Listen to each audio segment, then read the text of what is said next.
Like kan itu video ya. Oh, bisa udah lama. Aman. Siap. Posisi apa posisi? Substansi kunjungan hari ini apa nih kira-kira untuk? Ya, alhamdulillah saya bersama istri ya, Anissa dan juga keluarga besar Partai Demokrat ini masih dalam rangkaian safari Ramadan di Jawa Barat. Kemarin kami pertama-tama menghadiri secara langsung acara pelantikan Ketua dan Pengurus DPD Partai Demokrat Provinsi Jabar periode 2022-2027 di Kota Bandung. Ya, Kang Anton sebagai pemimpin baru ke depan. Dan mulai hari ini juga tidak menunggu seminggu, sebulan, langsung kita juga melakukan kegiatan bersama dengan masyarakat. Dan alhamdulillah tadi pagi kami berangkat dari Bandung dan saat ini di Garut, tentunya ingin secara dekat menyapa masyarakat, terutama tadi para pelaku UMKM. Saya senang sekali di sini ada Ibu Siti Mufatahah sebagai anggota DPR RI dari Dapil Garut dan Tasik ya. Kemudian juga ada Pak Bajuri sebagai Ketua DPC yang kebetulan juga adalah Ketua Kadin di Kabupaten Garut ya. Oleh karena itu rasanya kita ingin semakin mendorong para pelaku UMKM. Tadi ada berbagai jenis ya, usaha kuliner, ya, ada macam-macam. Ada yang khas Garut tadi termasuk apa? Baroyot. Burayot. Ada juga makanan-makanan ringan yang lain yang sebetulnya setiap hari kita juga menikmati itu di rumah, apalagi di bulan-bulan puasa gini. Kalau buka puasa kita juga selalu merindukan makanan-makanan khas Garut. Konkretnya dukungan tadi juga bertemu dengan komunitas Asgar ya. Saya juga dan keluarga ini dari dulu juga dicukur oleh Asgar gitu. Dan saya berharap ke depan para pelaku UMKM termasuk para pemangkas rambut khas ataupun asli Garut ini bisa semakin pulih ya, karena kita tahu di masa pandemi ini drop lah penjualannya, pemasukannya, sehingga perlu kita terus dorong termasuk kita berdayakan gitu. Tanggapan 11 April kemarin terkait aksi kira-kira Mahasiswa. Iya, menurut saya kita harus lihat begini ya. Indonesia adalah negara demokrasi. Demokratis itu berarti setiap warga negara memiliki hak dan kewajiban yang sama. Saya ulangi, hak dan kewajiban yang sama.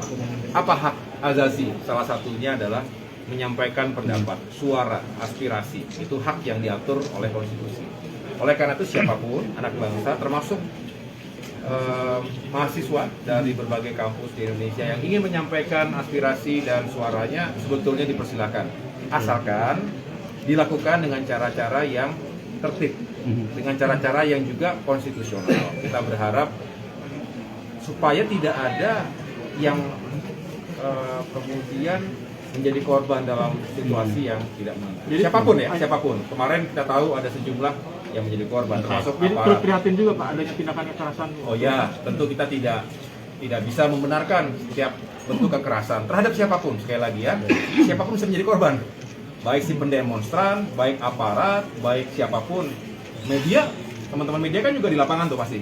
Nah itu bisa jadi korban juga kalau kemudian dalam situasi yang begitu chaos, nggak tahu tuh siapa yang kena sikut, kena hamok begitu ya. Tapi intinya kita ingin sekali lagi menegakkan bahwa tiap hak itu dijamin oleh negara, diberikan ruang, tapi juga setelah diberikan haknya, marilah kita gunakan dengan sebaik-baiknya, bertanggung jawab. Karena ada aturan yang harus kita penuhi juga. Nah dengan demikian, demokrasi kita bisa semakin matang dan juga bermartabat. Tapi kita harus lihat juga teman-teman, apa yang sehingga jangan sampai dikaburkan dengan masalah satu insiden, akhirnya orang tidak jelas sebetulnya tujuannya apa, menyuarakan apa substansi yang akan diperjuangkan, apa disuarakan. Misalnya kemarin sebetulnya yang kita ketahui adalah bagaimana kita semua elemen bangsa ini menjaga agar demokrasi tetap hidup di Indonesia. Jangan sampai mundur. Jangan sampai terjadi pengkhianatan terhadap agenda dan amanat reformasi. Termasuk dengan isu-isu pelanggengan kekuasaan, penundaan pemilu, presiden 3 periode dan lain-lain. Tetapi juga ada isu-isu lain, misalnya kehidupan ekonomi sosial masyarakat yang juga hari ini sangat sulit. Setiap kita berkeliling ke berbagai daerah, banyak sekali yang mengeluhkan harga-harga bahan pokok yang tinggi.